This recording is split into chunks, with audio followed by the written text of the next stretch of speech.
পূর্বপরা হাফিজিয়া মাদ্রাসা অতিম খানার উদ্যোগে আয়োজিত আজকের এই মাহফিলের সম্মানিত সভাপতি এবং আজকের প্রধান বক্তা আব্দুর রহিম আল মাদানী হাফিজাহুল্লাহ সহ যারাই তাশরিফ আনিবেন, আমরা সকলেই তাদের জন্য দোয়া করি আল্লাহ তাআলা যেন আজকের এই মাহফিলটাকে সাফল্যমণ্ডিত করে। সকলে বলে আমিন। সম্মানিত হাজরিন, আজকের এই মাহফিলটা আমাদের জন্য অত্যন্ত জরুরি এবং গুরুত্বপূর্ণ।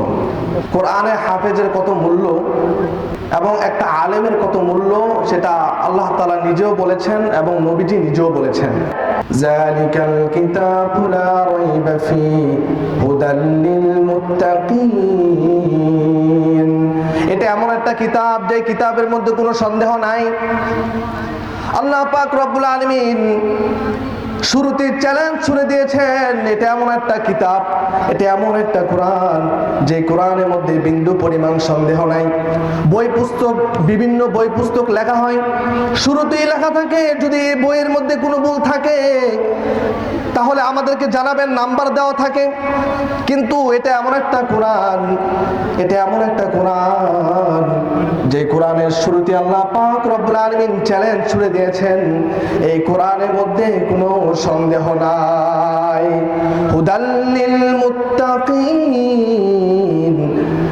এই কোরআনে হেদায়েত যারা গ্রহণ করবে, নিঃসন্দেহে এই কোরআনটাকে যারা বিশ্বাস করবে, এই কোরআনের পর যারা পরিপূর্ণভাবে আমল করবে, আল্লাহ রাব্বুল আলামিন বলেন কোরআনে ভাষায় এরাই হলো মুত্তাকিন।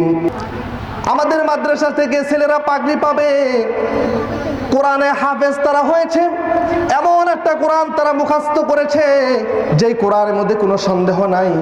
ইয়ারফা'ুল্লাহুল্লাযীনা আমানু মিনকুম ওয়াল্লাযীনা উতুল ইলমা দারাজাত।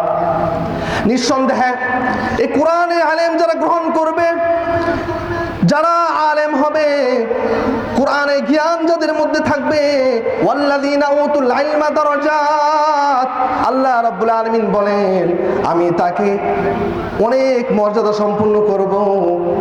কিয়ামতের দিন একটা আলেমকে যারা মহব্বত করবে, আলেমদেরকে যারা ভালোবাসবে, কিয়ামতের দিন একটা আলেমের দৃষ্টি যত দূর পর্যন্ত যাবে, দৃষ্টি শক্তির মধ্যে যত মানুষ থাকবে, সমস্ত মানুষকে নিয়ে এসে জান্নাতে যাবে। সুবহানাল্লাহ। তার নবী সাল্লাল্লাহু আলাইহি ওয়াসাল্লাম বলেন একটা হাফেজের মর্যাদা কেমন? মান সালাকা তরিকান ইয়ালতামিসু ফীহি ইলমান সাহালাল্লাহু বিহি তরিকান ইলাল জান্নাহ। কেউ যদি ইলমে দ্বীন অর্জন করার জন্য ঘর থেকে বের হয়ে যায়, তাহলে আল্লাহ পাক রব্বুল আলামিন জান্নাতের পথ তার জন্য সহজ করে দেন। আল্লাহু আকবার। একটা কোরআনে হাফেজ রাস্তা দিয়ে যখন হেঁটে যায়, গর্তের পিপিলিকা তার জন্য দোয়া করে। শুধু তাই নয়, সমুদ্রের নিচে যে মাছ রয়েছে সে মাছগুলো তার জন্য দোয়া করে। গাছের ডালের যে পাখি রয়েছে সে পাখিগুলো তার জন্য মাগফিরাতের দোয়া করে। শুধু তাই নয়, আসমানের যে ফেরেশতা রয়েছে সেই ফেরেশতারা তার জন্য রহমতের দোয়া করে। আল্লাহু আকবার। এই কোরআনে হাফেজের মর্যাদা কেমন? কোরআন যারা গ্রহণ করবে তার মর্যাদা কেমন হবে? আল্লাহ নবী সাল্লাল্লাহু আলাইহি ওয়াসাল্লাম বলেন মান ক্বরাআল কুরআন, যে ব্যক্তি কোরআন শরীফ হিফজ করবে, ফাস্তাযহারাহু ফাআহাল্লা হালালাহু ওয়া হাররামা হারামাহু, যে ব্যক্তি কোরআন শরীফ হিফজ করবে, হালাল এবং হারামকে মেইনটেইন করে চলবে, আল্লাহ রাসূল সাল্লাল্লাহু আলাইহি ওয়াসাল্লাম বলেন আদখালাহুল্লাহুল জান্নাহ, আল্লাহ তাআলা তাকে জান্নাত দান করবেন। সুবহানাল্লাহ। শুধু তাই নয়, এই কোরআনে হাফেজ ওয়াশাফাহু, সে সুপারিশ করবে ফি আশরাতি মিন আহলি বাইতিহি কুল্লুহুম ক্বাদ ওয়াজাবাত লাহুন নার, যে 10 জন ব্যক্তির জন্য জাহান্নাম ওয়াজিব হয়ে গেছে, এই 10টা ব্যক্তির জন্য সুপারিশ করে ওই ব্যক্তি কিয়ামতের দিন তাকে জান্নাতে নিয়ে যাবে। সুবহানাল্লাহ।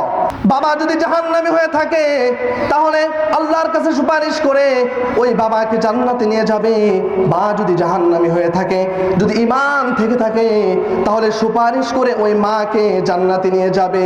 এজন্য আলেমদেরকে মহব্বত করতে হবে। নবী সাল্লাল্লাহু সাল্লাল্লাহু আলাইহি ওয়াসাল্লাম বলেন, কুন আলিমান, আলেম হও, আও মুতাআল্লিমান, অথবা আলেমের ছাত্র হও, আও মুহিব্বান, অথবা ওই হাফেজকে, ওই আলেমকে মহব্বত করো, ভালোবাসো, আও মুত্তাবান, তার দিক নির্দেশনা অনুযায়ী নিজের জীবনটাকে পরিচালনা করো।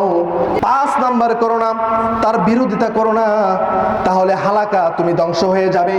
এজন্য কোরআনে হাফেজদেরকে মহব্বত করতে হবে, আলেমদেরকে মহব্বত করতে হবে। আল্লাহ রাব্বুল আলামিন বলেন, ফাসআলু আহলায যিকরি ইন কুনতুম লা তা'লামুন, যারা কোরআন এবং হাদিসের জ্ঞান জানে তাদের কাছ থেকে তোমরা উপদেশ নাও, তাদের কাছ থেকে তোমরা ইলমে দ্বীন অর্জন করো। আল্লাহ পাক রব্বুল আলামিন বলেন, কুল হাল ইয়াস্তাউল্লাযীনা ইয়ালামুন ওয়াল্লাযীনা লা ইয়ালামুন, যারা কোরআন এবং হাদিসের জ্ঞান অর্জন করবে তারা আর সাধারণ মানুষ কখনো এক হতে পারে না। এই জন্য কোরআনে হাফেজদেরকে আমাদের সম্মান করতে হবে, আলেমদেরকে আমাদের সম্মান করতে হবে।